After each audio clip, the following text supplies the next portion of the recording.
Okay, so let's talk colors. And what I've got set up here is an execute page, which is just a page where I'm able to record some cues into that I can just fire off whatever I record into those cues. And here I've got a grid of a 10 by 10, and I've gone ahead and I've set up some colors already for the fixtures that I've got. So I've got my R2X washers and I've got my spots, and I've matched the colors. So red is also in the same column, so that it makes it easy for me to fire off. So I've got some colors that are also available on my spots that are on my R2X washers, and I'm going to go ahead and put some in for my pix rolls. Now, the reason I've not put every color in here, because my jet spots are a color wheel as opposed to color mixing.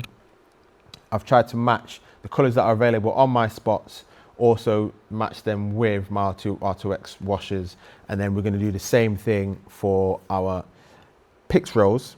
We're going to do something slightly different for our face wash. So let's go and program some pix rolls in. So I want to select my pix rolls,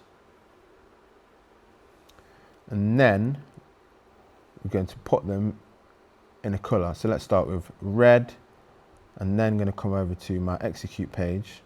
And that's all I'm going to put in the programmer is just the color. No intensity, nothing else. I just want color in there.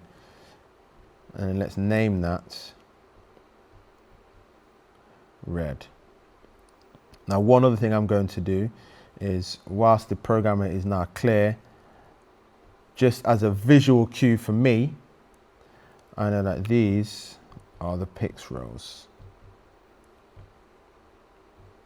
Now, because these two things are next to each other in the execute page, it's put this little link in here. This is just a QuickQ 20 specific feature. So I'm just going to unlink that. I don't want those two to be linked. This column is just a visual representation for me. The other bits are the color associated with that fixture. Now, in my execute window, I can bring up my pix rolls and apply the color. So let's go ahead and add those other colors in there. Select my pix rolls.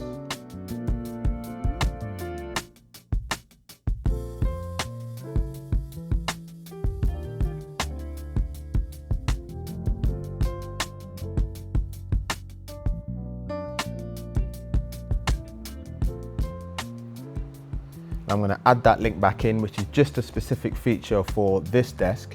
But what that now allows me to do, if I bring up my pix rolls, I can't have two cues active next to each other at the same time, which is what I want. Now, if I bring up my spots, I can put them in the blue, them in red. Now I'm going to do the same thing for my front wash, however I'm going to do it slightly differently. So what I want to do in my front wash, with the programmer cleared, let's put in a cue here so I know what these colors are linked to. What I'm going to do here, rather than follow the same color palette scheme here, I'm actually going to be using some Lee filter colors. I'm going to be using those because I know that they look good on skin tones as an industry standard. So let's just go away and do that. We can always tweak, but for a good head start, what I'm going to use those Lee colors. So let's select my front wash. Let's go to color. I'm going to go to my Lee gels, and I'm just going to scroll down to 200, which I know 200 will be my double CT. So that's going to be quite a cool wash. I'm going to scroll down to my double L200, which is my double CT blue, which is going to be very cool in terms of the color. However, we're not just going to stick with that. So back over to my execute page. What we're going to do now is record that here, and let's call that, I'm going to go shortcut so I can see the whole word, double CT blue. Let's add in the other two for our front wash. I'm gonna select my fronts there, color, lead gels. This time I'm gonna go for a full CT blue.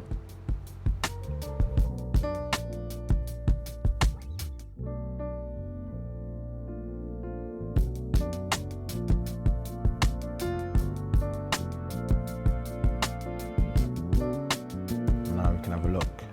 So there's our front wash, double CT, very cool, full CT, half CT. Now we're starting to get a lot warmer and even warmer. So this is quarter CT, my skin tone.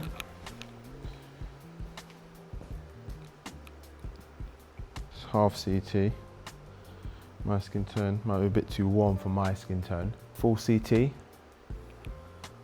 my skin tone, double CT. Now, on my skin tone, I'd have to see what it looked like, but from here, with the fixtures I'm using, this may not be quite natural. I go for the natural look. You want natural, you can adjust, but it's a good starting point.